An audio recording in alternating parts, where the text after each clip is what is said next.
Krishna,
Hare Hare, Hare Rama, Hare Rama, Rama Rama, Hare Hare.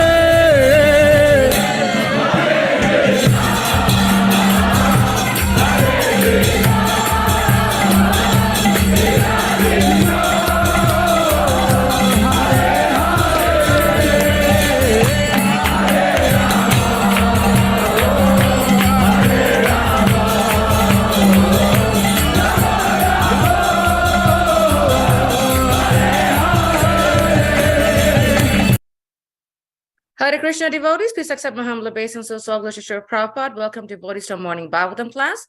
This morning we will be discussing from Srimad Bhagavatam, Canto 1, Chapter 10, verse 23. The chapter is entitled The Departure of Lord Krishna from Dwarka. We are getting into the discussion of the ladies when they go up on the rooftop and really watching the Lord coming down the streets in the chariot and talking about his greatness, his magnificence, describing his beauty. And we're getting deeper into the discussion. And we are very happy to have His Holiness Candramauli Swami with us. Hare Krishna Maharaj, please accept my humble obeisances. All glories to you and all glories to Srila Prabhupada. Haribol, thank you. And this is my obeisances. All glories to Srila Prabhupada. All glories to the assembled Vaishnavas. Begin. Om Namo Bhagavate Vasudevaya. Om Namo Bhagavate Vasudevaya. Om Namo Bhagavate Vasudevaya. Svayam Yapadam Matrat Surayo Jitendriya Nirjiti Mataris Vanaha Asyanti Bhak Yukta Malatmana Navi Sarvam Parimas Arhati.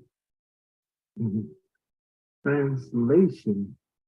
He is that same person, same Supreme Personality of Godhead, whose transcendental form is experienced by the great devotees, or completely cleansed material consciousness by dint of rigid devotional service and full control of the senses and the life. And that is the only way to purify resistance. Purport, as stated in the Bhagavad Gita, the Lord can be known in his real nature by dint of pure devotional service only. So it is stated here that only the great devotees of the Lord who are able to clear the mind of all material dust by rigid devotional service can experience the Lord as he is. Jitendriya means one who has full control over the senses. The senses are active parts of the body and their activities cannot be stopped. The artificial means of the yoga processes to make the senses inactive has proved to be an abject failure, even in the case of great yogis like Vishwamitra Muni. The Muni controlled the senses by yogic trance, but when he happened to meet Menaka, a heavenly society woman, he became victim of sex, and the artificial way of controlling the senses failed. In the case of a pure devotee, the senses are not artificially stopped from doing anything. They are given different good engagements. When the senses are engaged in more attractive activities, there's no chance of them being attracted by any inferior engagement. In the Bhagavad Gita, the senses can be controlled only by better engagement. Devotional service necessitates purifying the senses or engaging them in activities of devotional service. Devotional service is not inaction. Anything done in the service of the Lord at once purifies of its material nature. Ignorance is the conception of material life. There's nothing beyond Vasudeva. The Vasudeva conceptually gradually develops in the heart of a learned after long acceleration of the receptive organs. The process ends in knowledge of accepted Vasudevas is all the norm. The occasion of devotional service, the very same method is accepted from the beginning. By the grace of the Lord, all factual knowledge becomes revealed in the heart of the devotee to dictation by the Lord from within. Therefore, controlling the senses by devotional service is the only and easiest means. Chaksun militam yena tasmai Shri Gurave Namaha. Shri Chaitanya Manobhistam Stapitam Yena Bhutale Swayam Rupakadam Manyan Gadnati Swam Pratanstitam Vandeham Shiguro Shigata Padakamalam Shigarum Vaishnavam Scha Shirupam Sagujatam Sahaganat Raganatam Vitam Tam Sajivam Sadvaitam Sarvadutam Parijana Sahitam Krishna Chaitanya Devam Sri Radha Krishna Padam Sahagana Lalita Shiva Shakam Vitamscha Ma Om Vishnu Padaya Krishna Krishnaya Bhutale Srimakti Bhakti Vedanta Swami Tinami Namaste Saraswati Deve Gauravani Pacharine Nirvasesa Sunyavadi Vasyatya Dev Satarine Jaya Shri Krishna Chaitanya Prabhu Nityananda Sri Advaita Gadadhar Srivasadi Gauda Bhakta Vinda Vanchakalpatu Vischa Vipa Sindhu Peva Patitanam Bhavane Vyo Vaishnave Vyo Namaho Namaha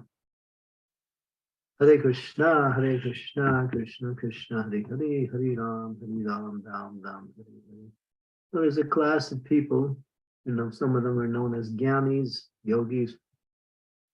They think they can try to stop the senses from acting, but it's not possible. The senses are part of the body is sentient, and the soul is by nature always active, and the mind also.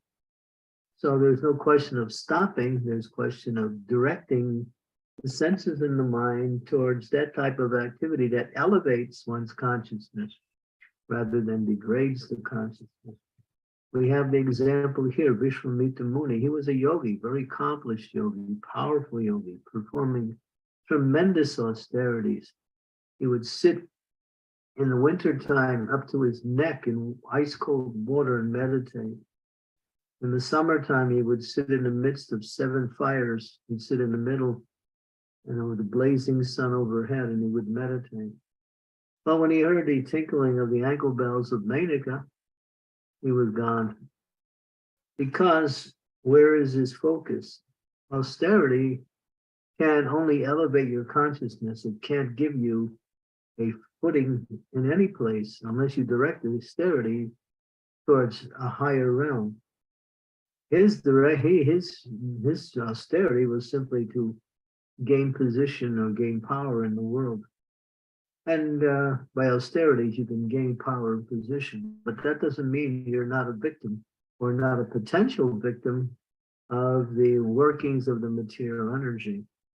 One can only be protected by the material energy when they take shelter of devotional service. And as it explained here, that devotional service has to be using the mind and the senses in the service of the Lord. And as Prabhupada says, when one becomes accomplished in such things and develops it, then Krishna within the heart gradually and what we say continuously guides the devotee back to him in devotional service. So one gets the help of the Lord also in the execution of devotional service, where when one is in material energy, they simply struggle. Devotees have problems because they still want material life and they want Krishna at the same time. And therefore they struggle, because you can't serve two masters. You despise one and love the other, and vice versa. So one must direct themselves fully. If you want to make progress in devotional service, if you want to attain the goal of life, if you're looking for eternal happiness, if you're looking for freedom from material miseries, Krishna consciousness, the devotional service, engaging the mind, senses, and intelligence according to the direction of the Shastras and the spiritual master, is the means by which one can achieve perfection in life. No, there's no other way. We have the example of the opposite. Here we see Vishwamitra Muni was immediately victimized. He wound up marrying Menaka, and they produced one girl who was called Sakuntala. That's a famous story in the Indian culture, the life of Sakuntala. And then he started to meditate again, thinking he gave up his family, he gave up his daughter, and went back to meditation. But this time he was thinking, I'm not going to be disturbed. And he was ready for any kind of intervention. And on interest sent another one called Ramba. This time he became angry rather than attracted, which is another side of attraction. Aversion is the flip side of attraction, and it also has the same effect. So one of the, what we say, kleshas, or one of the miseries in material life, is to develop aversion for things, because aversion for things is another side of attraction for something similar.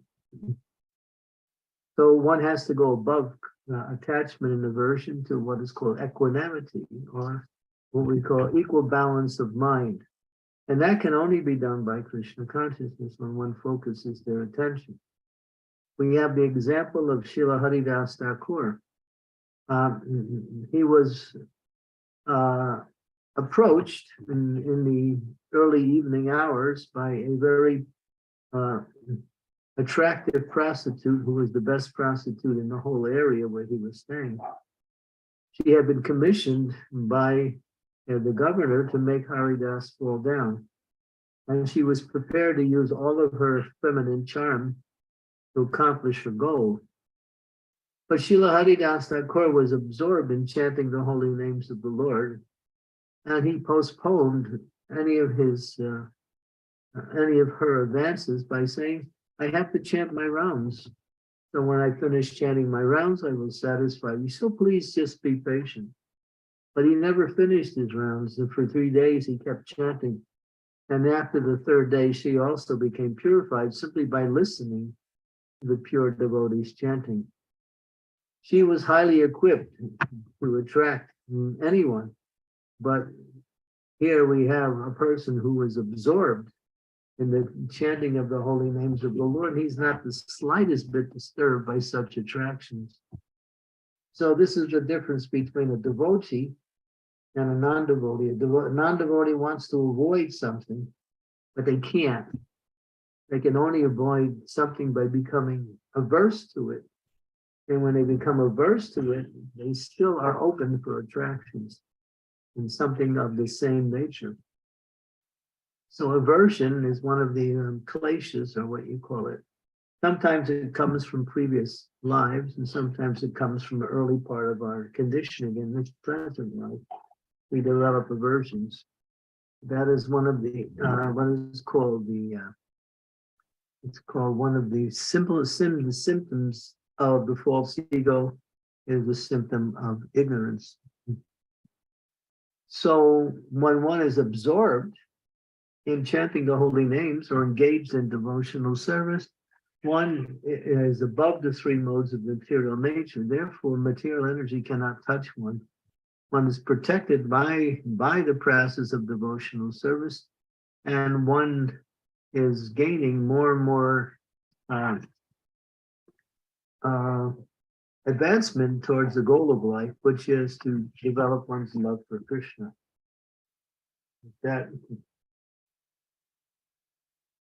So all of this artificial control by the yogis and by the jnanis and even by the non-devotees, it cannot match up to bhakti, and it's always vulnerable. And there's so many examples of how many great souls who were not devotees, but tapasis or yogis or some types of sadhus, they also fell down to, we have Subari Muni, who was meditating underwater for a long time, and then he saw two fish copulating, became attracted to that, and he got married and wound up having many wives. And so there's a whole list. When Cupid tried to attract Lord Shiva, he's Dhira. He's fully fixed. He couldn't do anything with Lord Shiva. When Narayan Rishi tried to attract, when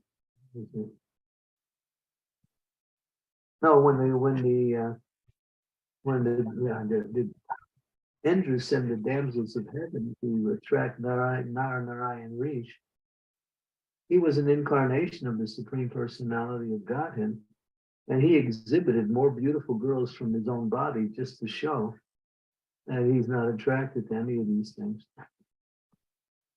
So attraction and inversion is two sides of the same coin.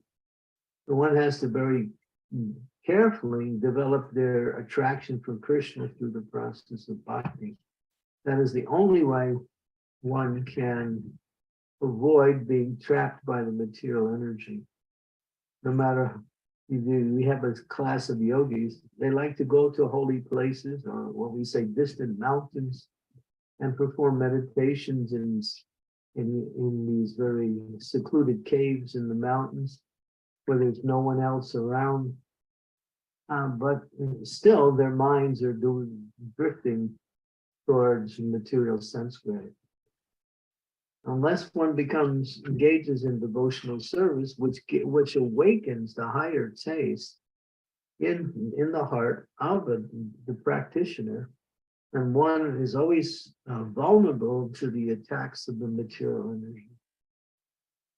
And so you see there are many examples of both those who have practiced great austerities without devotion and who are victimized, and those who are devotees, and the material energy tried to attract them in so many different ways, but they're not making it down.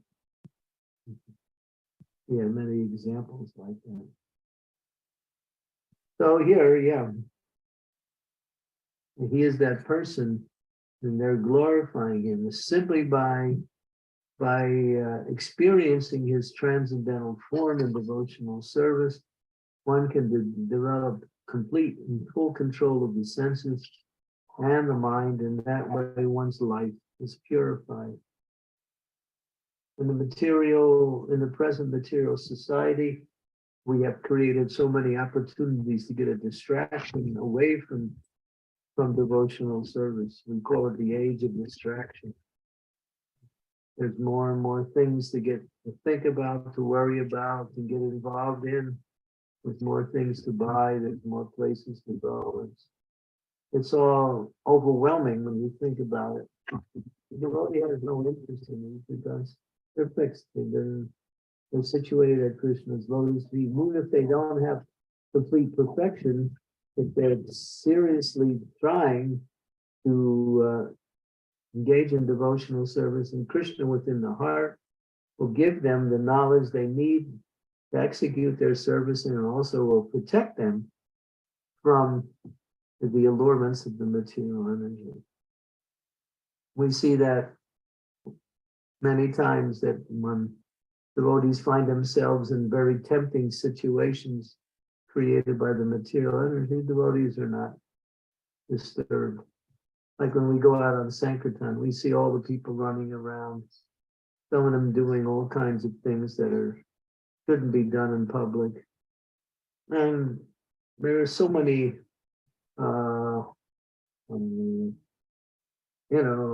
activities of the conditioned souls, and so many shops and billboards and various types of distractions. But the devotee thinks, what a waste of time. People are just uselessly running around chasing after these ephemeral things. They're not finding any satisfaction, but they still remain fixed in their ignorance, trying to enjoy something that is not enjoyable. So take the Krishna consciousness, it's very powerful, takes you above the material energy, and it situates you at the lotus feet of Krishna in devotional service. Therefore, we have to see, where am I in my devotional service? What is keeping me back? What is that attachment that is not allowing me to make advancement? Why is it becoming so hard for me to control my mind and senses? What am I doing that is not allowing me to have that control? So a devotee is always thinking how to make more advancement, how to overcome the difficulties that they encounter in their practice of devotional service, how to become more absorbed in chanting and reading and associating with devotees. All of these is a very simple but very direct and powerful way to rise above the material energy, because all of the activities of devotional service are on the Suddha Sattva platform. They're not in the mode of goodness. The goodness is still within the material realm, and people can fall down from the mode of goodness. But on the Suddha Sattva platform, on this platform of pure goodness, which is devotional service, then one cannot fall down if they remain fixed in that process of devotions. And this, as it says here, that is the only way to purify their existence. Okay, the acharyas have also given their commentaries, and their commentaries centered mostly around how people artificially try to control the senses through various types of yoga practices and various types of austerities, which are all external. Okay, so we'll stop there. Thank you so much, Mark. It was such a wonderful class. As you were speaking about on this topic, I was remembering, because I think when we covered this in the Harrisburg Temple on the Bhagavatam class, it was giving me questions that devotees were asking. So I'm hoping that we'll get questions here. Would like to ask devotees, I'm going to stop sharing, and I would humbly request devotees, if you can turn on your videos, if possible, so that we can take each other's association, and Maharaj can see us and we can see Maharaj. I know we can, but it's nice if we can see with our videos on. So please humbly request if we could do that. Are there any questions from devotees on this really amazing topic of controlling our senses in devotional service? Please, you can raise your hand, and I will call you in the order. Yes, Raj Prabhu, go ahead. Hare Krishna, thank you very much. Maharaj, yes, so we've been addicted to all sorts of desires and temptations for many, many lifetimes. And then we come to this, somehow we come in connection with Krishna consciousness. And then in the beginning, we hear these regulative principles and we're thinking, I'm not sure if I'll be able to follow all of those, but over time, as we're engaged in all these different services and chanting and reading and doing all of these things, then it seems to be, then you get to feel like, I don't know how that happened. I don't know how I'm no longer attracted to those things I've been attracted to for millions of lifetimes. And I feel it can't be me that's made, I don't feel like I made a lot of effort into shunning myself away from them. I've been avoiding them, but I haven't made a big effort. So there must be a higher power or a higher energy or a higher force that is keeping that away, those desires away from me. Although I know that I need to be extremely careful all the time because it could come crashing down again. But what is going on there? Why does it feel effortless but still at risk?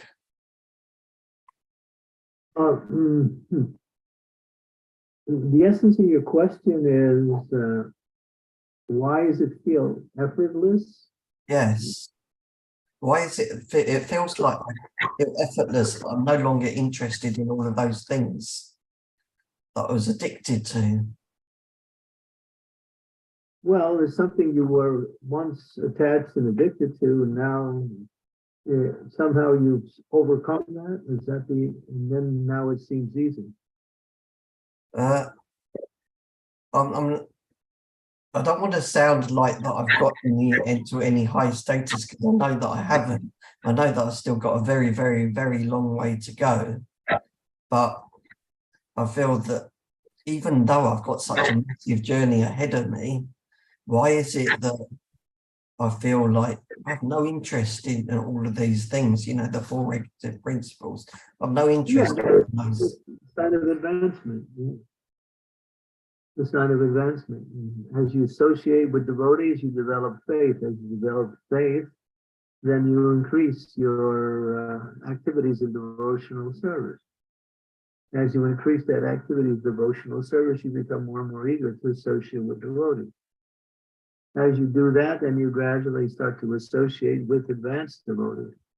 When you start associating with advanced devotees, then all of these things that your attachments actually fly away just by their association. Because association with advanced devotees is a form of purification in and of itself.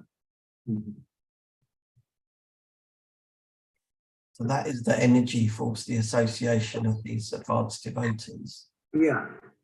Once you reach that level of association, or you have it occasionally and regularly, or at least occasionally, all of these things start to fall away, because in that atmosphere, you're developing similar qualities of these advanced devotees. You may not have the same degree of that quality, but you're starting getting a little detached from all of these things.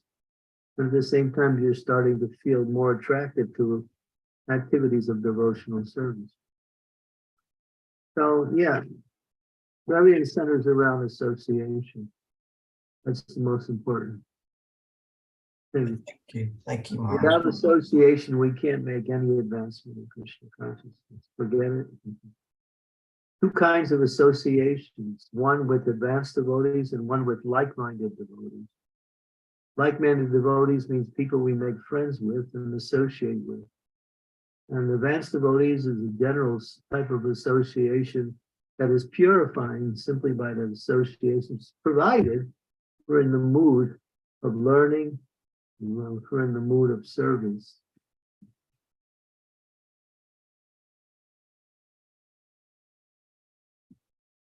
So if you lose that association, you can go back to where you were before.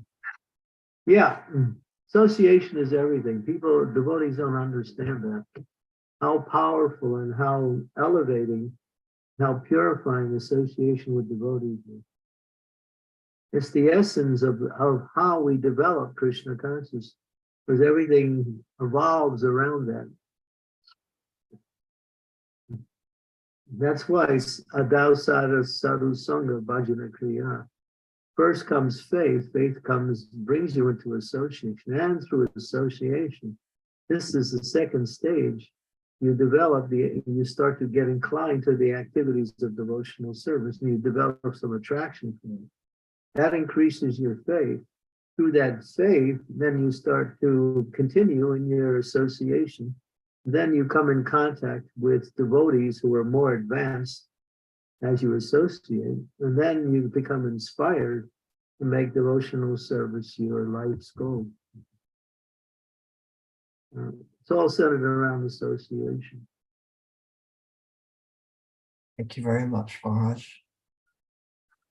Very nice question, Prabhu. Thank you so much. I definitely learned from your I can question understand too. why devotees don't take more association from each other. Why devotees work so much, why devotees have so many programs in a personal life, but don't go to the temples, don't go to the seminars, don't go to the kirtans, don't go to the retreats. And they're missing out on their opportunities to actually increase their devotional life. We get too routine in our devotion and our material life, and we let that overshadow all of the importance of devotional service. And we squeeze devotional service in whenever we have time. Then we find we'll never be able to understand devotion, and we constantly struggle. We can't understand why we're struggling all the time. Even though it becomes obvious we're struggling, because we don't take association with devotees, because all of the solutions to the blocks in our devotional life is found in the association of devotees. And as I mentioned, like-minded and advanced, these are the two types of association.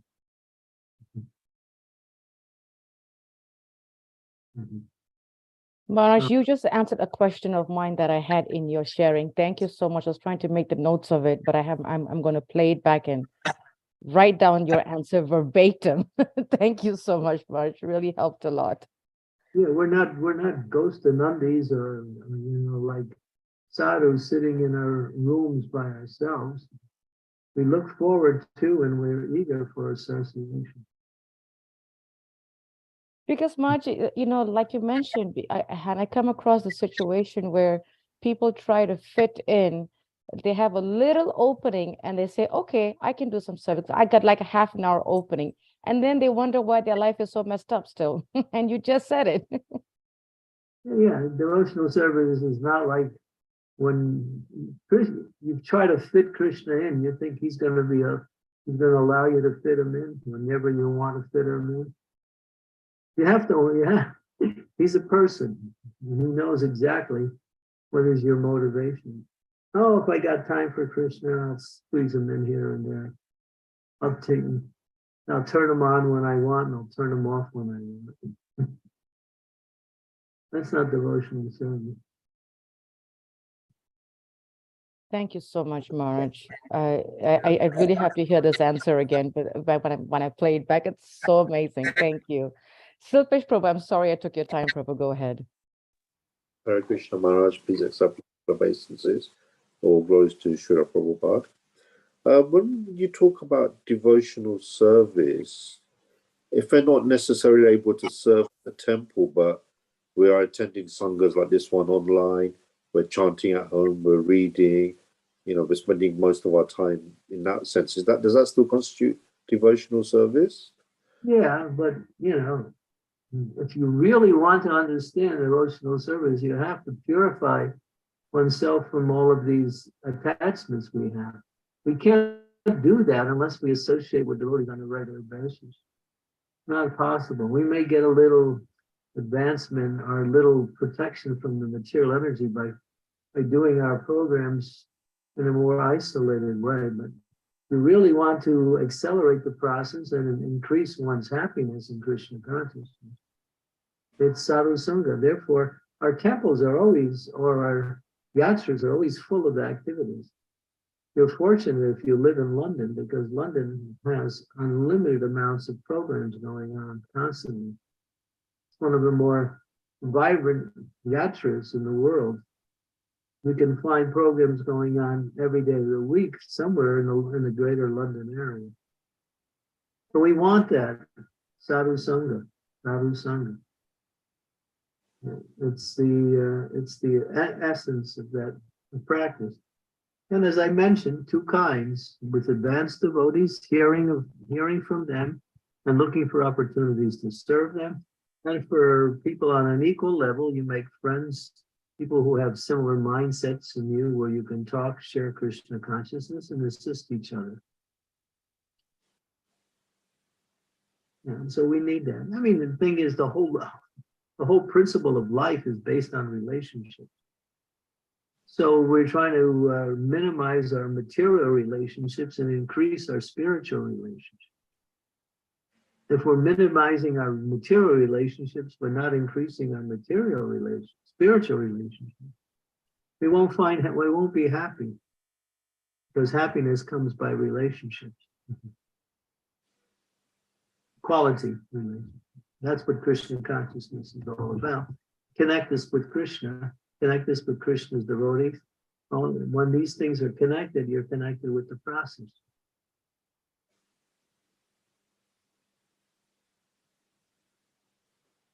Thank you, But Maharaj. let's along and somehow keep the material energy at bay for a while. But we're not looking for just keeping the material energy at bay. We're looking to taste that sweetness in devotional service, which is available in sadhu sangha.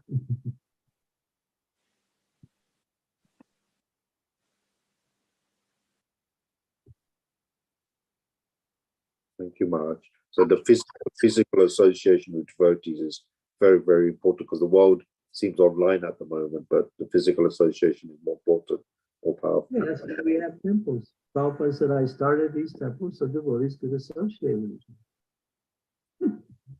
That's the purpose of the temples. We can also create our own temples at home and have sadhu sangha with having programs at our homes or in homes of other devotees. That is just as good as going to the temple.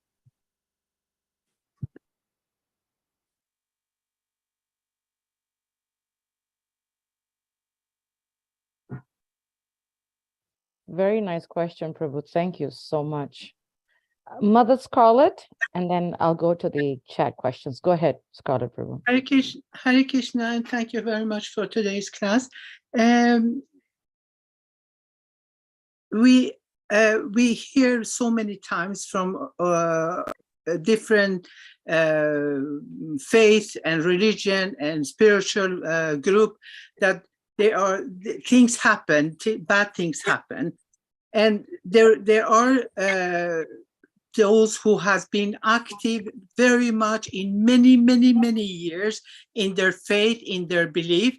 Still, they do something that they should have not done, and what is the reason? Because they have been active in their faith all the time, done nothing else but then, and they do something that it's difficult to understand why could be the answer.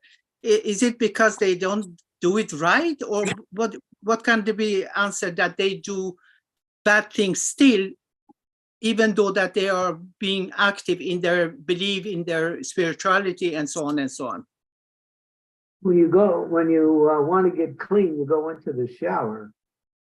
So in order for you to get completely clean, you have to finish your shower. If you go through halfway the shower, that means you're halfway clean. So when you come into devotional service, it doesn't mean you're okay. It means you're on the right path now. Then you have to go through the different stages and go through the purification. And if you understand the process of bhakti, there are many blocks in our Krishna consciousness. You have to avoid offenses. You have to execute the process according to how it's supposed to be executed, given by the spiritual master. So all of this has to be done. If you're not following up to the standard, even though you're in devotional service, you can fall down. Anyone can fall down, even for people on a very high level of devotional service. So don't be surprised. Prabhupada used to say, don't be surprised who leaves, be surprised who stays. It's not an easy process, but it's made really easy if you take association with devotees, with like-minded devotees. Then it becomes nice and easy.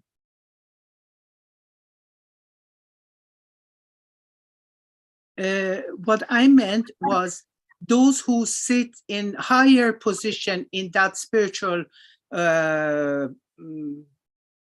organization. For instance, it's not that is not new that we know about the Vatican and the very special priests that done child abuse and so on and so on.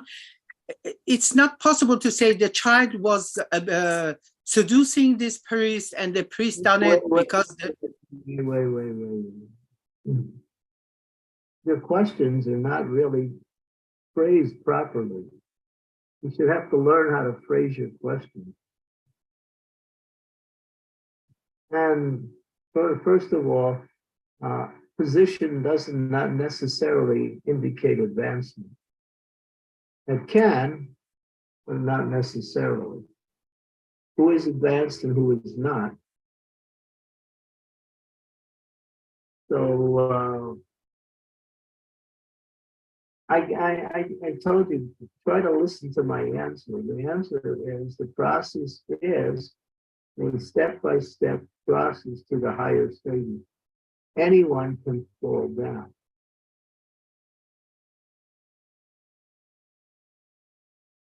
We have the example of Subari Muni. He was very advanced. He fell down. Vishwamitra Muni was a powerful yogi, and he was also victimized. You have so many examples. The scriptures are full of examples of kings, of sadhus, of devotees who have made progress and somehow became deviated. Material energy is very powerful. And unless you know how to execute the process and stay in association with devotees, you could be victimized at any moment. Any moment. Material energy is all around you. Prabhupada said, if you look straight forward, you see Krishna. If you look up, down, sideways, backwards, left, right, Maya is there.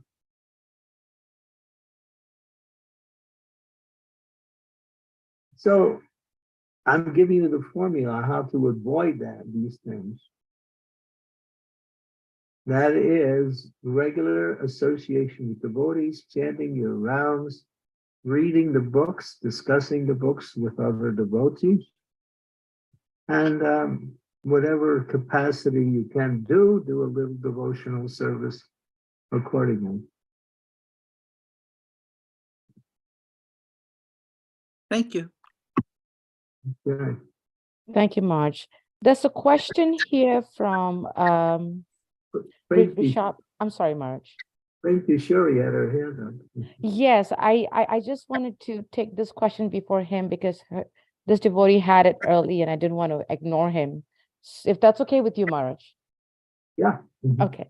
Vrishabhadas Prabhu asked a question. Hare Krishna, dear Gurudev and Vaishnavas, please accept my humble obeisances. What can be a reason, Gurudev, that a devotee has a taste for the holy name in japa and kirtan, but not otherwise? I kind of understood that we should always have attraction to holy name. Otherwise means what? Probably just japa and kirtan and nothing else. not That's my possible. speculation. You can have that attraction to japa and kirtan, but you have to follow the rest of the process. Prabhupada says, that the process is there. He said, if you're just chanting the Hare Krishna Maha Mantra, then your progress will be slow if you're not following the rules and regulations and requirements given according to your position in devotional service. You have to follow them.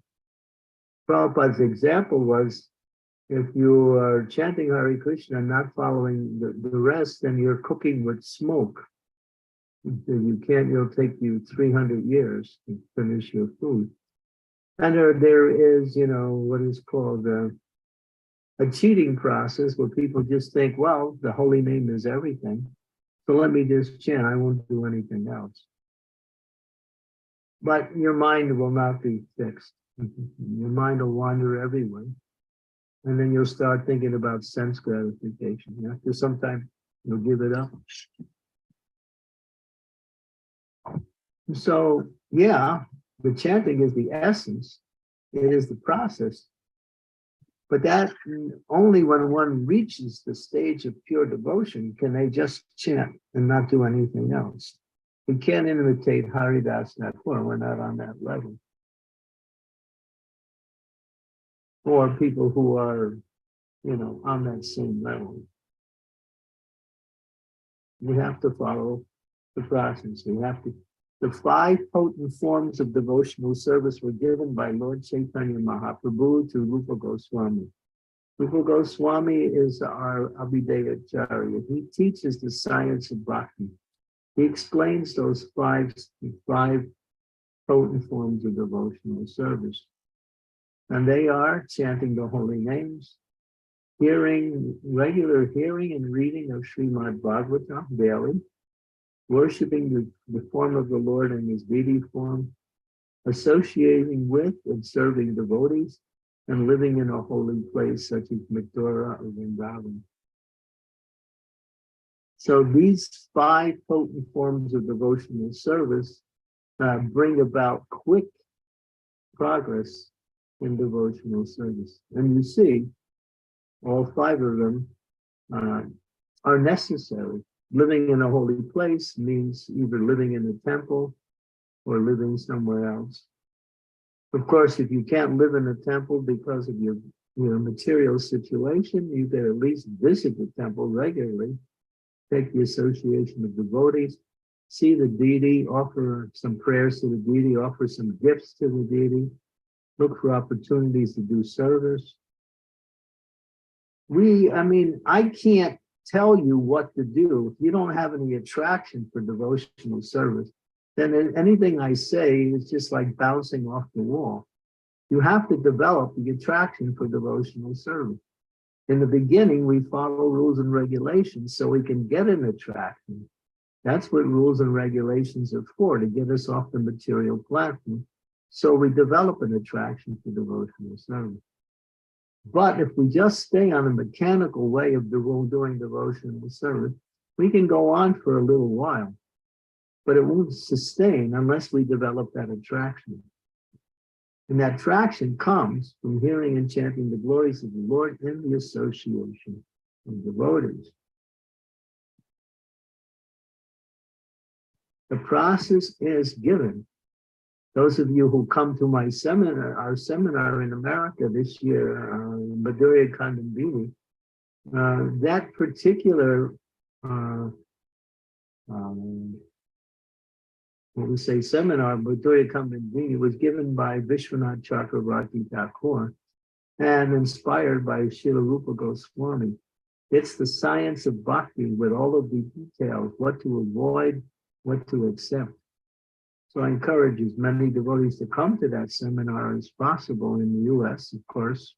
Might be hard for some, but if you can do it, then you'll have everything you'll need to know about pure devotional service. It'll be all explained in those 3 or 4 days we get.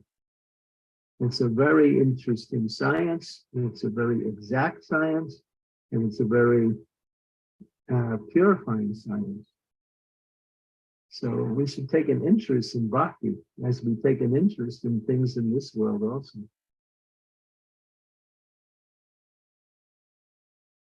But no one can force anyone to become Krishna conscious.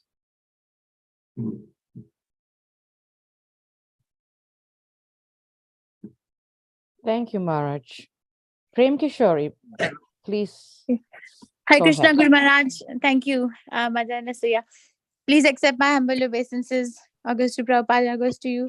Sorry, I'm not able to turn on my camera. I just came back after dropping kids to school. Maharaj, please correct me if my question is not put out right, but thank you for such an insightful and much needed class. Maharaj, this question came up in one of the classes that we had amongst ourselves a few weeks ago. That you said that I take home the essence that it is necessary to follow the process so that we develop a taste.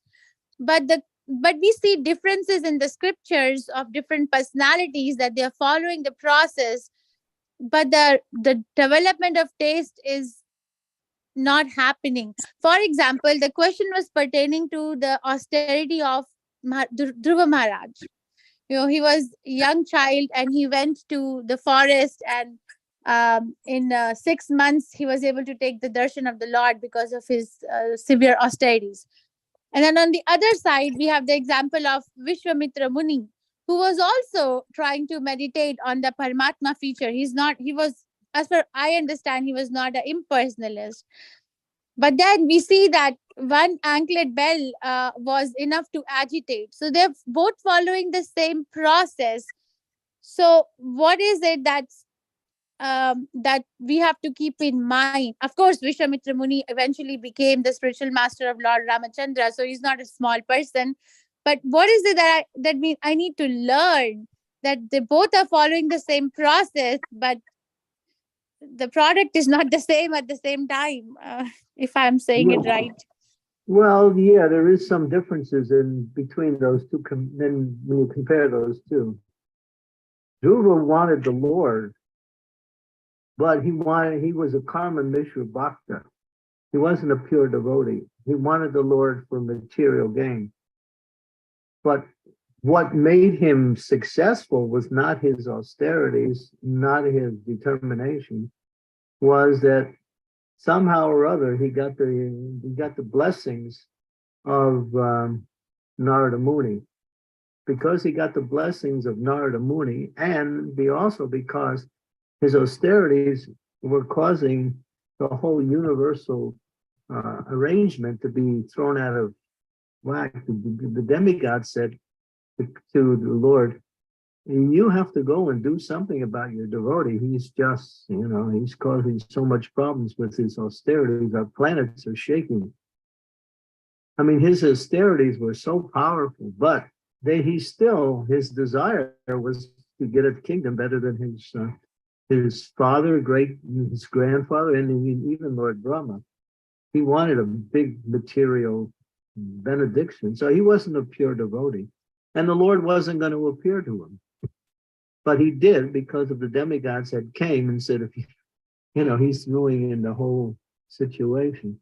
But the thing is, as soon as he saw the Lord, immediately he gave up all of his desires for material success or material power. And he was ashamed of himself for desiring like that, only when he saw the Lord. But that was a rare situation. The Lord never appears to anyone who has any mixed desire. He only appears to the pure devotees. He may appear in occasion to inspire someone, but just like he did with Narada Muni. Before Narada Muni was purified, the Lord appeared to him.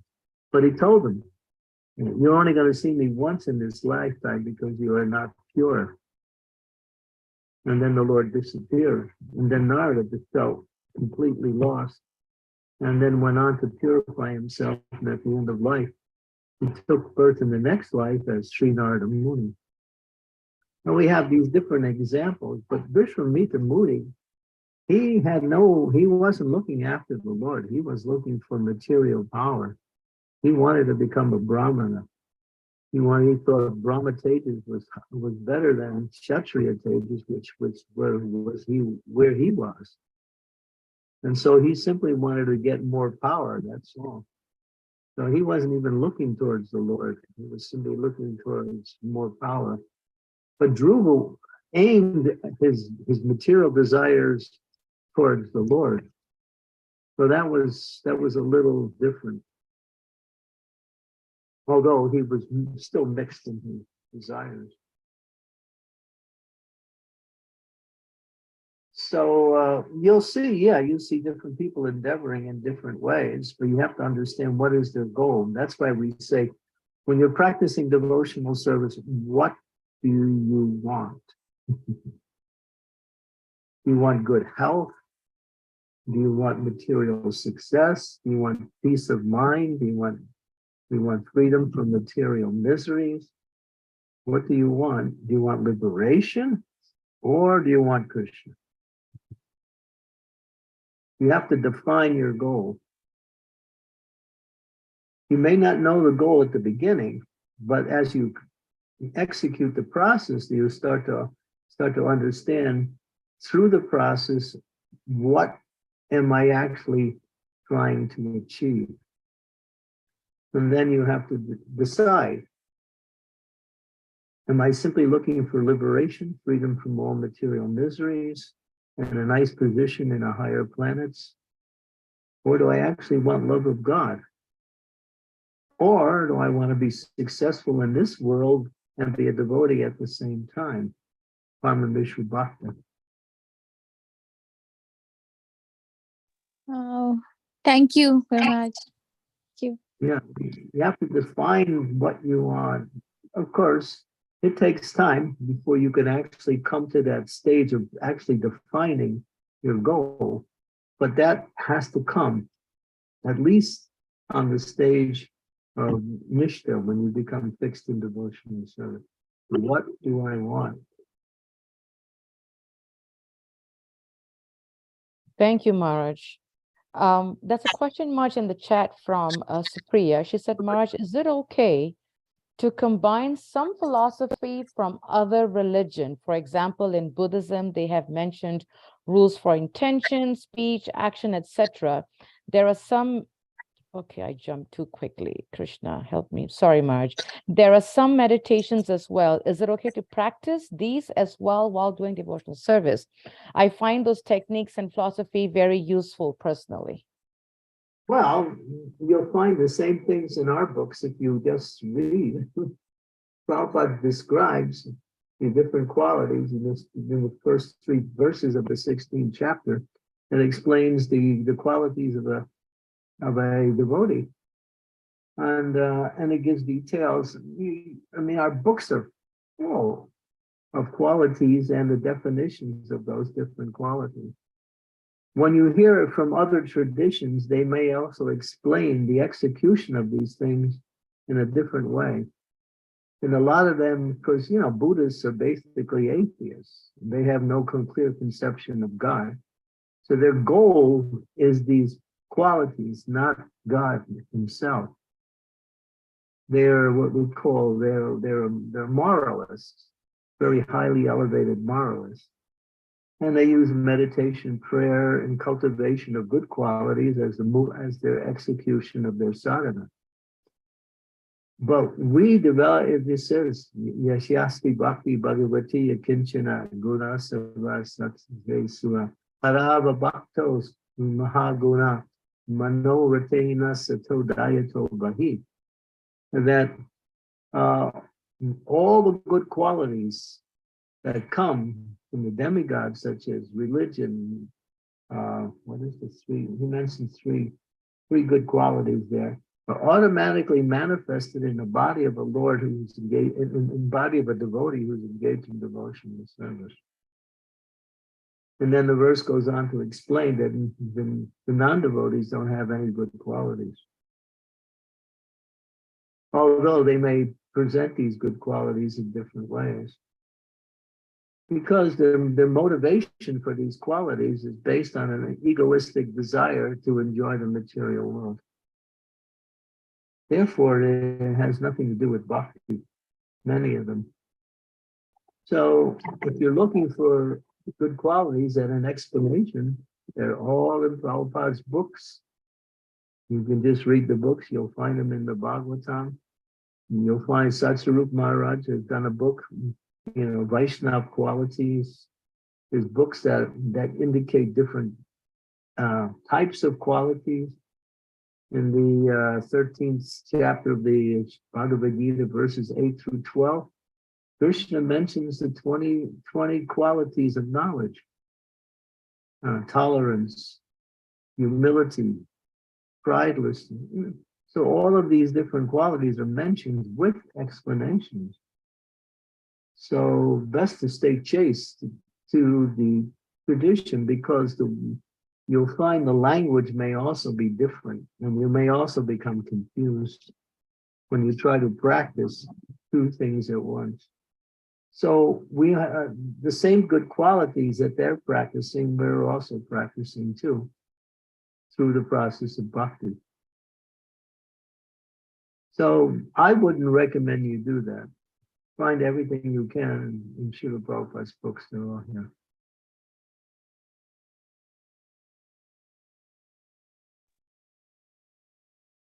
Thank you, Maharaj. I hope that helps, Supriya. He doesn't like it, but anyway, that's what I'm going to.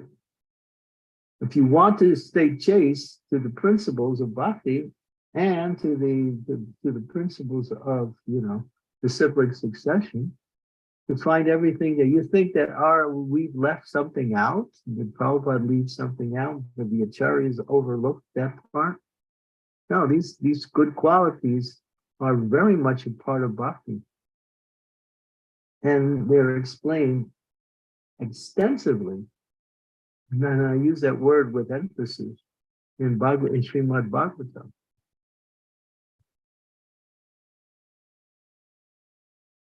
Maharaj, if it's okay with you, Maharaj, if I could share something in relation to this, if you will allow me, Maharaj. I'm not going to say until you give me a smile, until you give me the green light. I'm going to give it. Well, there's a question. Who's in charge, me or the Zoom host? I don't know, actually. I always think the Zoom host is in charge, and maybe everybody can. I just wanted to add the point about the Buddhism part, because Supriya mentioned the point that she studied Buddhism first, and that helped her to come to Krishna consciousness very, very easily. And I wanted to share that Parikshit, my husband, was born and raised Catholic. His parents were very strict Catholic.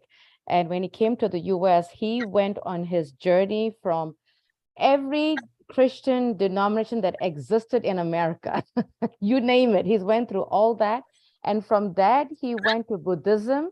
From Buddhism, he went to the Baha'i faith. From the Baha'i faith, he went to Nation of Islam. And from Nation of Islam, he came to Krishna consciousness. And in fact, interestingly, when he was doing his postdoc in DC, he was involved with Louis Farrakhan, and that's how he met the Nation of Islam. And one of the person in that school, in that institution, gave him the lecture of Bhaktivedanta Swami. And when he met him in 1990, he heard the highest. And I can, with full conviction and humility, I could say that Parikshit can vouch that this is the highest, because he went through that journey. And Maharaj knows Parikshit. That's why that's why my guru named him Parikshit, because he was examining all the religion. That's why he got. Interesting. Yes, Maharaj. That's why he was named Parikshit, because he was examining every religion, because he said that there has to be something the highest. So when he got to Krishna consciousness, he says nothing beats Krishna consciousness, nothing. And he is so convinced about that. So I just wanted to just share that, Maharaj. There's another outstanding example of that. His Holiness Radhanath Swami, The Journey Home. If you read that, you'll see how he went through different yogis, through different traditions, different practices. And finally, when he met Prabhupada, he understood, this is what I'm looking for. Yeah. I mean, even we all had some dabbling in something before we came to Krishna consciousness. We were searching, we were looking. Thank you, Maharaj. Maharaj, that is a question here from Anahita, and she says, I'm not sure if I should personally message you for this question or if it's okay to ask on here. But talking of falling down, we had a burst pipe in a Krishna school today, and it was right near the deities in the temple room. The deities were not hurt. I'm trying to get this thing to work, but they have to be covered up. This is just one of many things going physically wrong in the school. When these things happen, what can we learn from them? Is Krishna not happy with how the things are in the school? What can the school do? I'm leaving next week. I can't venture into that area because I don't really know. There are examples where there are certain, in temples, when the deities are not taken care of, your Guru Maharaj used to speak about this quite often, how the deities will leave, or the deities will burn up, or the deities will get stolen by someone. That's there, but I can't say that applies to it. It could be just, you just needed to get it, you check the plumbing or something.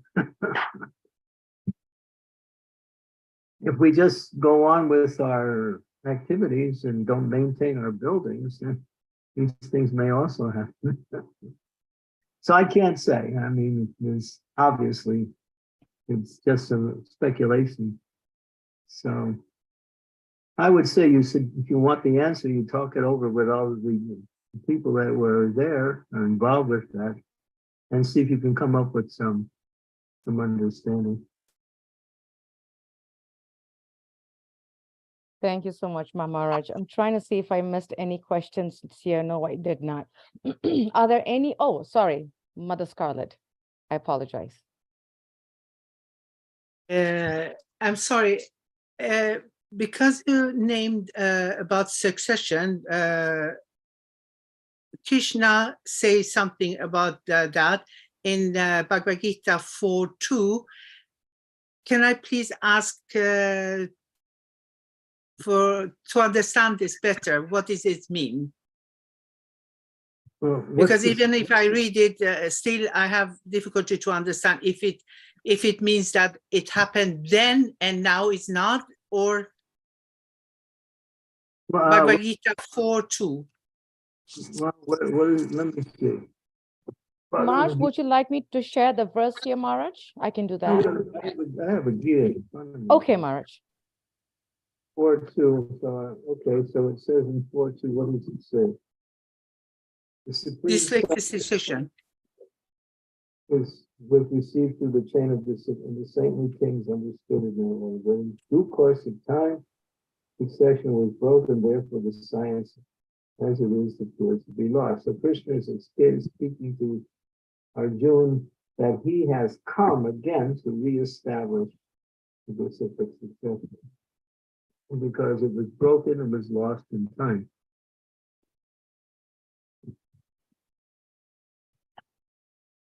So that was Krishna explaining why he's here to reestablish that reciprocal succession.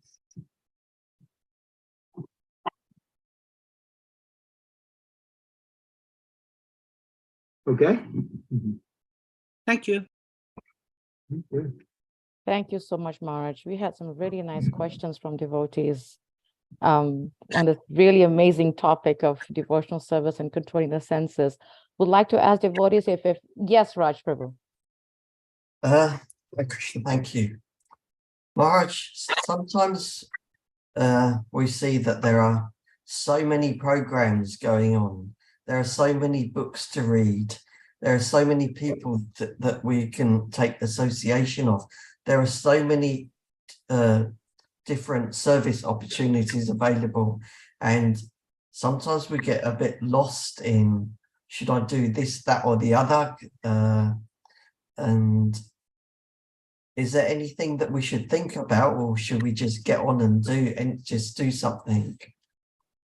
Well, I go through the same thing. I think most devotees experience that. There's always more service than we have time for. It's always like that. So the way you can somehow formulate your life in such a way that you can be productive is that you need to really schedule your activity.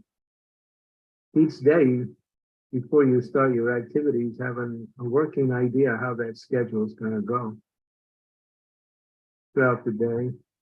And then you also have a general routine where you get up at a certain time, take rest at a certain time, eat meals at a certain time. And maybe you read and chant at a certain time. And then you fill in the rest of the day with other activities. So those who are regulated are effective in carrying out their activities and fulfilling their programs. Those who are not regulated,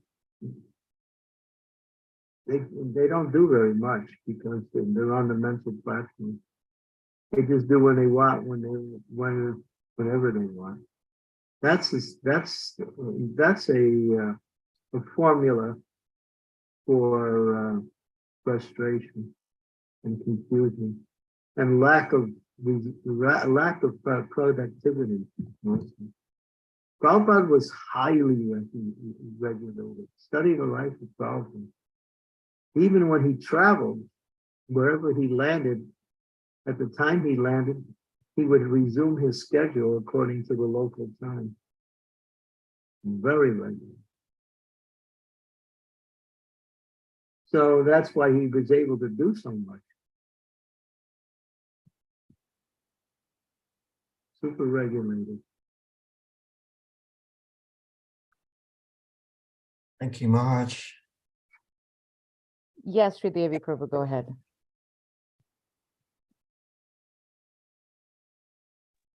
Thank you, Anasuya. Your Guru Maharaj, please accept my humble obeisances. All glories to Srila Prabhupada. Thank you again for reminding us of the beautiful qualities that as devotees we need to cultivate, we need to weed out our anarthas, and we need to actually imbibe the principles of Krishna consciousness in our heart. It's not about externals.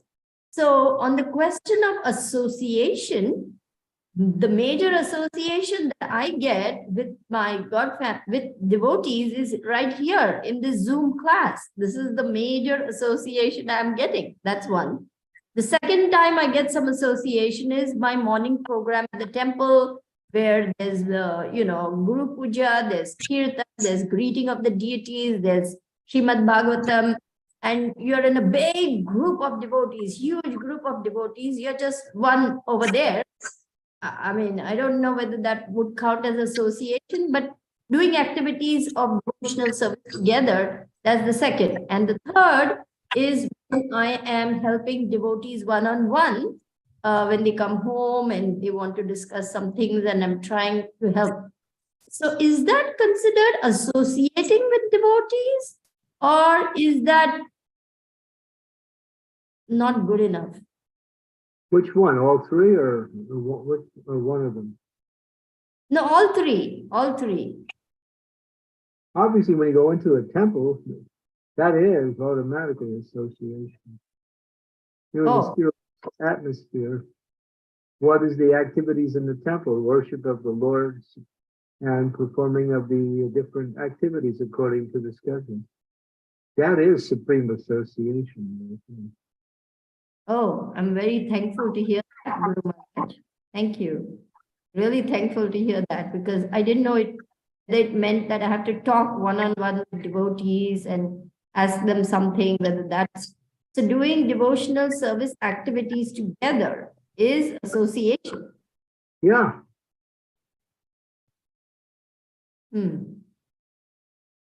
And what about serving devotees one-on-one, as I do with therapy sessions? I'm offering a service. That's the best form of association for them. For them, they're getting a lot from that.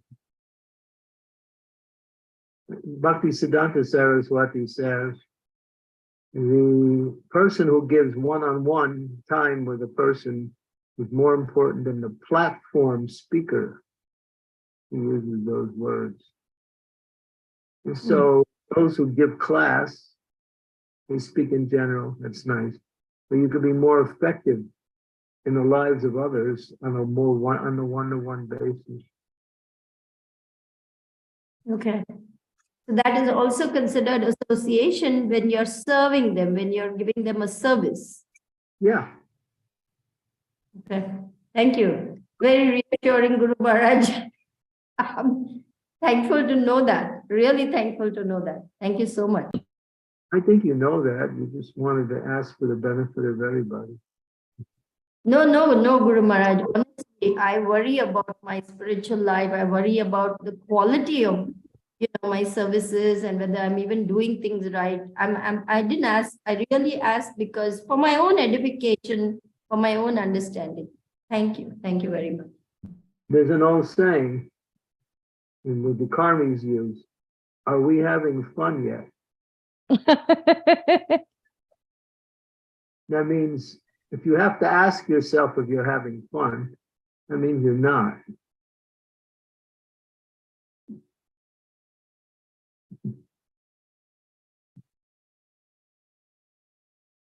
That was a nice one, Maharaj. Thank you. Maharaj, I have a question. When you mentioned about what we want from devotional service, that was a very meditative, like a food for thought question.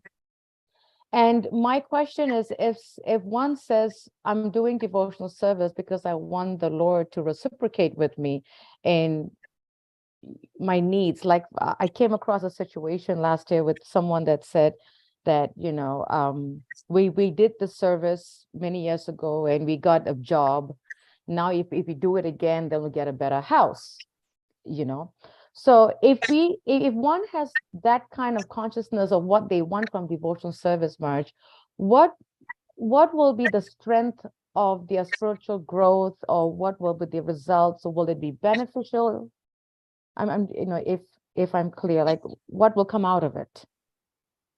What will come out of, I must have missed something in your explanation.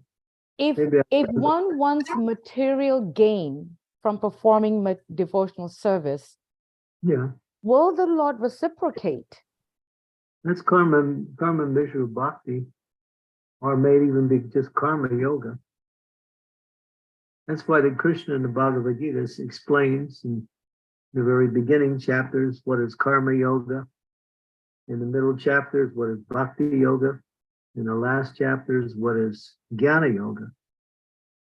And so he explains all of the different activities and consciousness that center around these three types of yoga.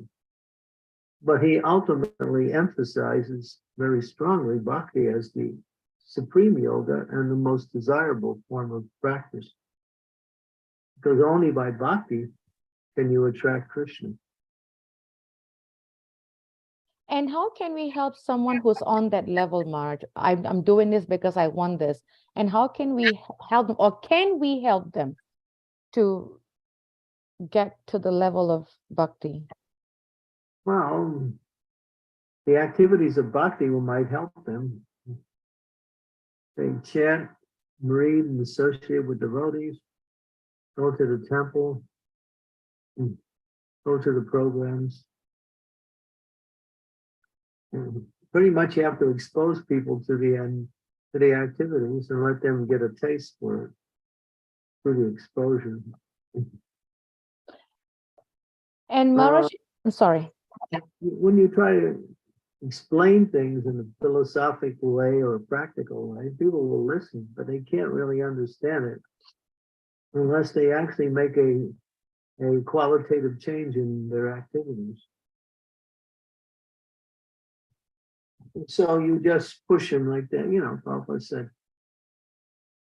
Just get people to chant, just get people to come to the temple, just get people to read the books. We're always emphasizing the the essential activities of bhakti. And Marge, and you mentioned another point that also made me remember about the one of the earlier principles that was written in the Reflections 5, the 64 principles of community building that by Bhaktisiddhanta Maharaj that Bhaktivedanta Swami wrote. And one of the points he mentioned was real love is based on chastity. So if we were to help someone to really get them involved more in devotional service, but how can we help them to slowly switch from here, there, everywhere, getting involved in so many organizations and just committing to being chaste to one? Well, you can explain it, but again, without them actually developing a taste for what you're trying to give them, you know, your explanations will only be theoretical. That's why you're running the temple. So having programs in the temple, having, you know, we're going to do this kirtan program. Hopefully that will juice up people's enthusiasm for Krishna consciousness. So, the temples, yeah, are meant for inspiring people towards the activities of bhakti, yeah. We just have to push them in that direction. Thank you, Maharaj. You know, there was one devotee who was telling me, our Guru Maharaj just keeps hitting us with program after program after program after program after program. We don't have any time for anything else. But the Guru's idea is to get you so involved with Krishna consciousness that you start forgetting about Maya. That's one way. Because you won't do it simply by philosophy. You know, how many people will change because of this lecture today? If one person changes a little bit, that'll be a success. We speak, and then we hope people will listen, but most people don't change unless they have something personal happen in their life. They get a higher taste, or they get Maya kicks them so hard that they have to run to Krishna. Either one. Thank you, Maharaj. As you were sharing about one devotee saying that the Guru had so many programs, it was reminding me of Bhaktivedanta Swami when he had so many programs in Gitanagari, especially the last 3 months of his physical presence. And I know for me at that time I was working full time and I couldn't find time to go to the grocery store to get groceries for the house. March, I had to go at 11 p.m. at night on Sunday nights to Walmart because that was the only time I could do it. And because of that, now you're a temple president.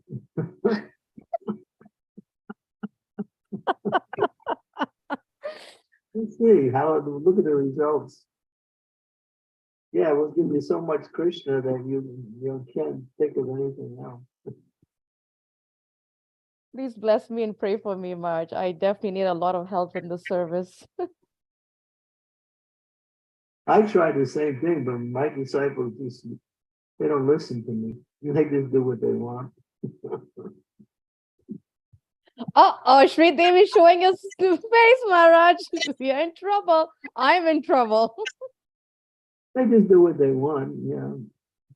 They like to hear my classes, but they just go back and do what they want anyway. They don't change.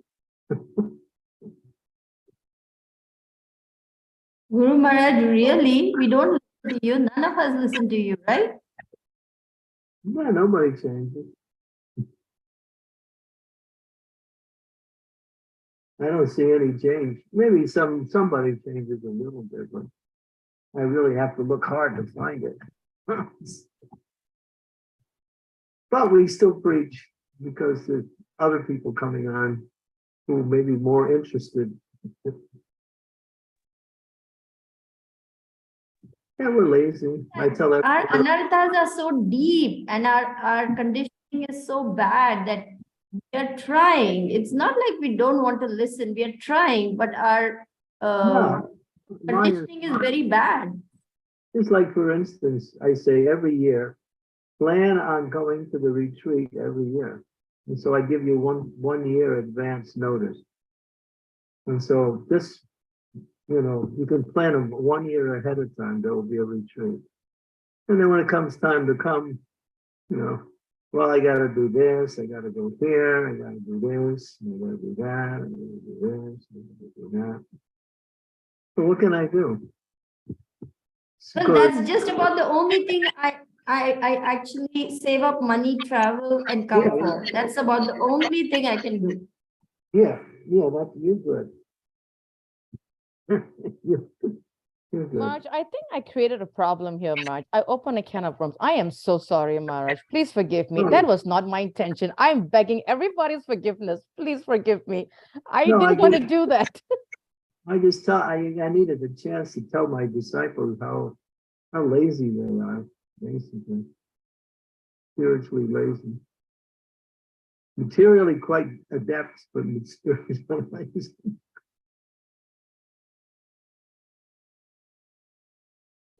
Generally, that's not a across the board thing. I'm going to and go for Mangala tomorrow, Guru Maharaj. I can also say, oh, my devotees are all nice devotees. They're all nice though. They're very nice, but they're lazy. Spiritually lazy. They all have good natures. They're all friendly. They're very humble. They're generous, but they're in Maya.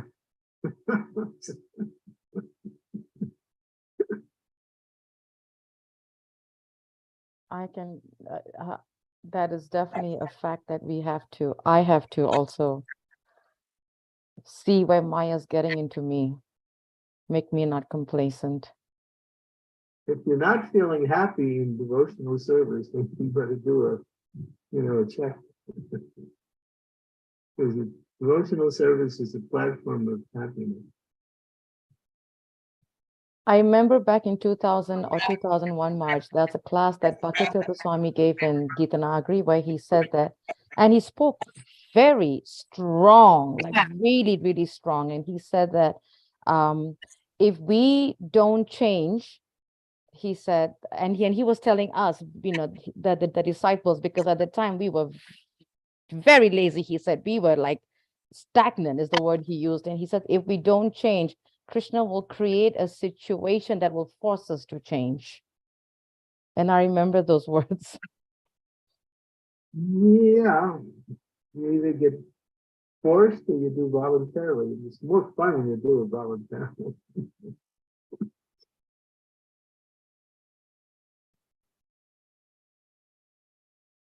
Yes, Marge. Again, Marge, I'm so sorry for opening this topic up. Yeah, no, you have to think. To get a chance for devotional service is so rare.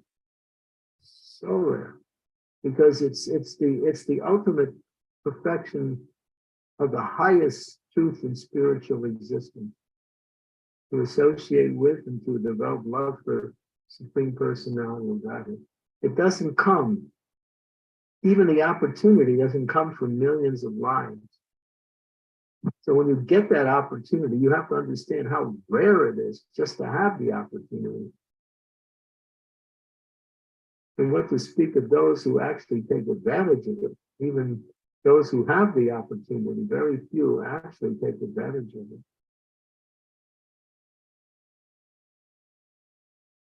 We're so fortunate, Marge, just by hearing you, we're so fortunate to even do some service by the mercy of Guru Gauranga. Well, when I see you, I feel very happy. So I know you're Krishna conscious. Marge, is only by your mercy. Anybody who makes me happy simply by seeing them and hearing them, that means obviously they're Krishna conscious. Maharaj, is only by your mercy, Maharaj. I always tell Parikshit, whenever I hear Candramauli Swami's words, I can feel, I tell him, I can feel Marge praying for me. Thank you, because I need someone's prayers to help this crazy woman here. Yeah, we're the crazy lovers of Krishna. Yes, There's a song Marge. made- There was a song made like that. Oh, I didn't know We're the that. crazy lovers of Krishna. Oh, I should find that out. I can give you this the melody. You want to hear the melody? Yes, Marge, please.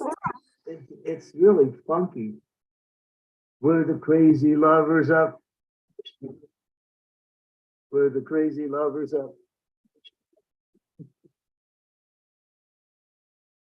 It's kind of funky. It's like, maybe a little hip hop and a little reggae combined together. I was gonna say hip hop and reggae is gonna rock it, Maharaj.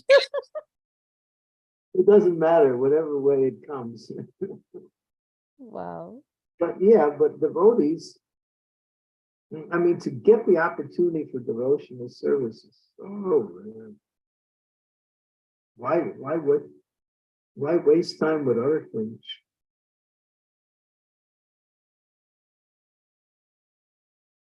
So true, Maharaj. There's a nice verse in the Bhagavatam, 1:5:17. Kind of Prabhupada's one of Prabhupada's favorite verses. He quotes it quite often in his lectures. 1:5:17.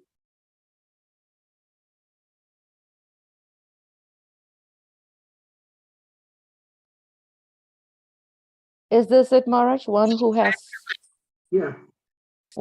forsaken his material occupations to engage in the devotional service of the Lord may sometimes fall down while in an immature stage. Yet there is no danger of his being unsuccessful. On the other hand, a non-devotee, though fully engaged in occupational devotees, does not gain anything. So devotional service is always successful, whereas material activities and I was just listening to Tamal Krishna Goswami speaking, and he was illustrating something. Material life is based on three things. You get something, and then you wanted that thing you got, and you got it, but it didn't fulfill your desires for happiness or success. You wanted something, you didn't get it. Or you wanted something and you got it, and then it leaves you after a period of time. So all material activities fit in those three categories. There's nothing outside of them. Either you get it, it doesn't satisfy you. You don't get it, and you become unhappy, or you get it and you're satisfied for a little while, but then in due course it leaves you. But devotional service is so powerful that even a little advancement on this path can save one from the greatest type of danger. What is that danger? Again, fall down into the lower species of life. That's in the Bhagavad Gita, in the 4th chapter, verse number 40. 41 or 40 or 41. No, let me see. Where is that verse? No, number 1. Yeah, I think it's 440.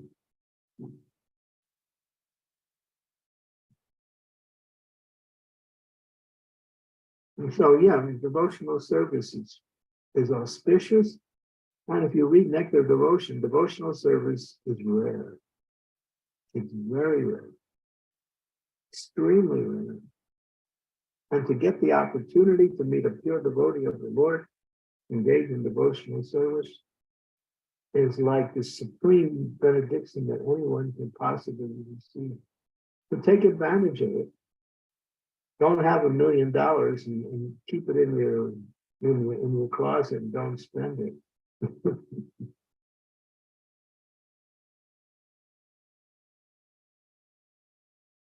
Thank you so much, Maharaj.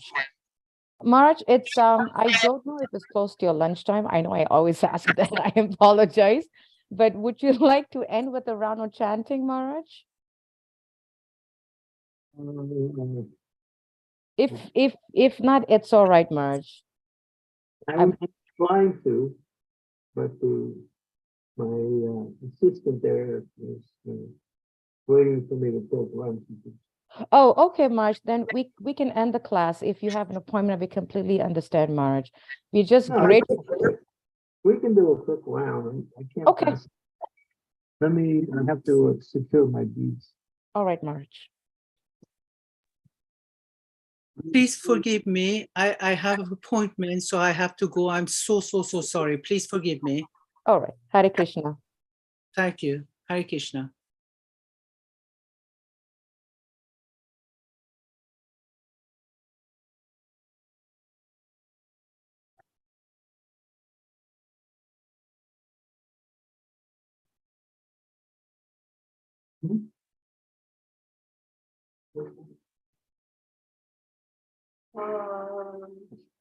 No.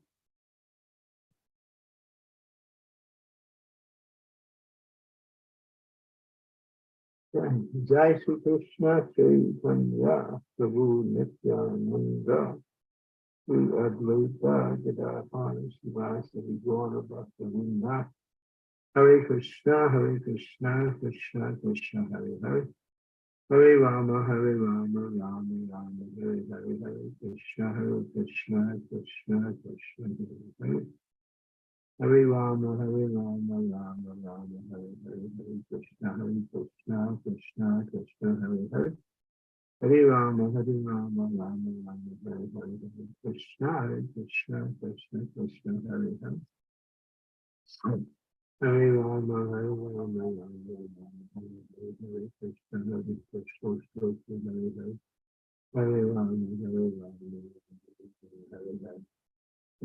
Krishna Krishna Krishna Hare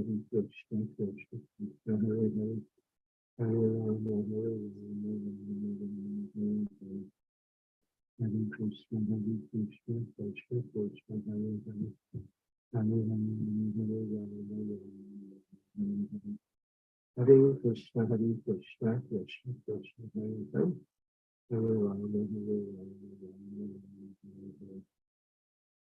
Krishna Krishna Krishna Hare Hare Hare Rama Hare Krishna Krishna Krishna Hare Hare Hare Rama Hare Krishna Krishna Krishna Hare Hare Hare Rama Rama Rama Hare Hare Hare Krishna Krishna Krishna Hare Hare Hare Krishna Krishna Krishna Krishna Hare Hare Hare Rama Hare Krishna Krishna Krishna Krishna Hare Hare Hare Hare Krishna Krishna Krishna Hare Hare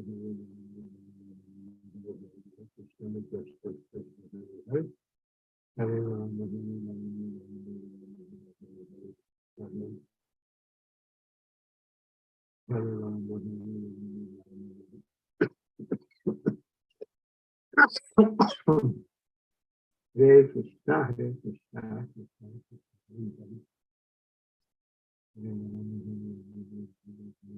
Krishna Krishna,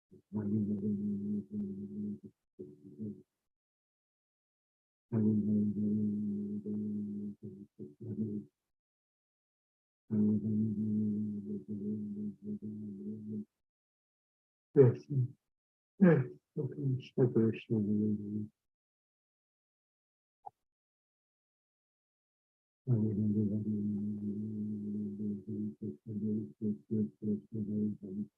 Hare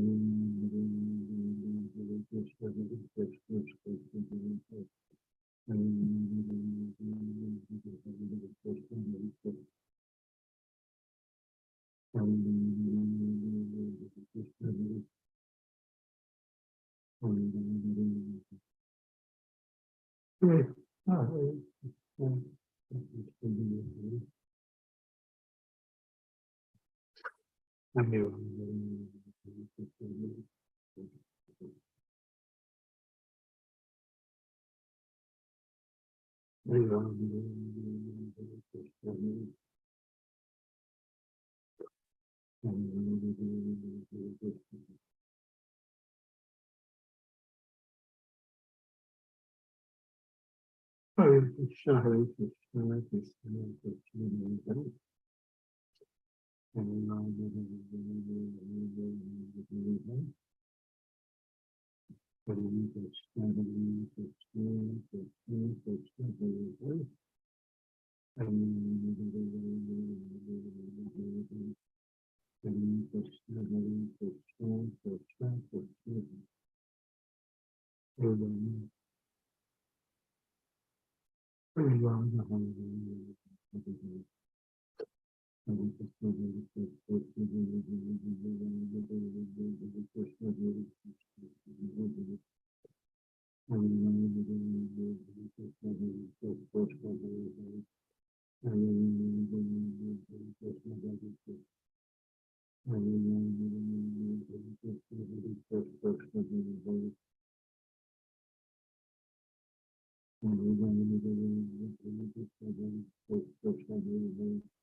Krishna, Krishna, Krishna.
Hare Ram, Hare Ram, Hare Ram, Krishna, Hare Krishna.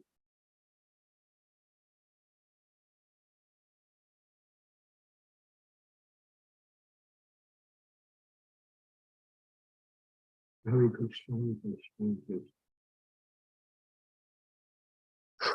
Hare Krishna.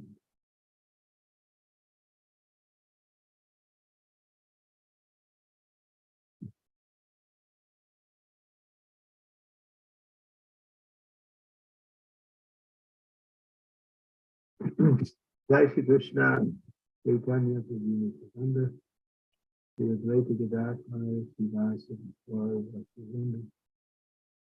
Thank you so much, Mark, for such a wonderful class. And we thank the devotees for joining us. Bancha Krapatibhyascha, Kripasinda Bevacha, Patitanam Pavanebhyo, Vaishnavebhyo Namo Namaha, Srila Prabhupada ki, His Holiness Candramauli Swami ki. Jai. Thank you so much. Have a wonderful day. Hari Hari Krishna. Hare Krishna. Hare Krishna.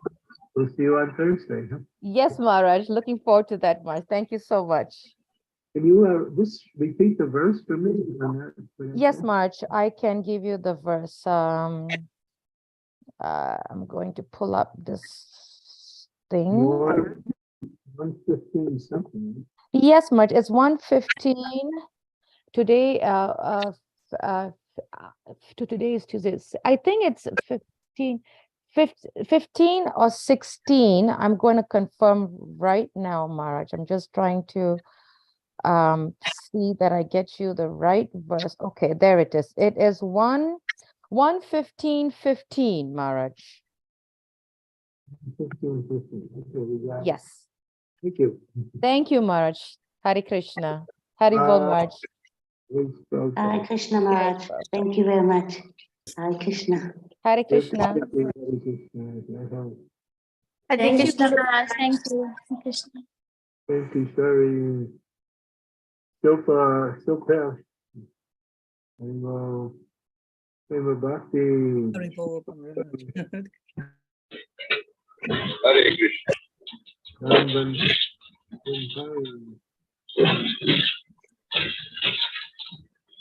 Hare Krishna.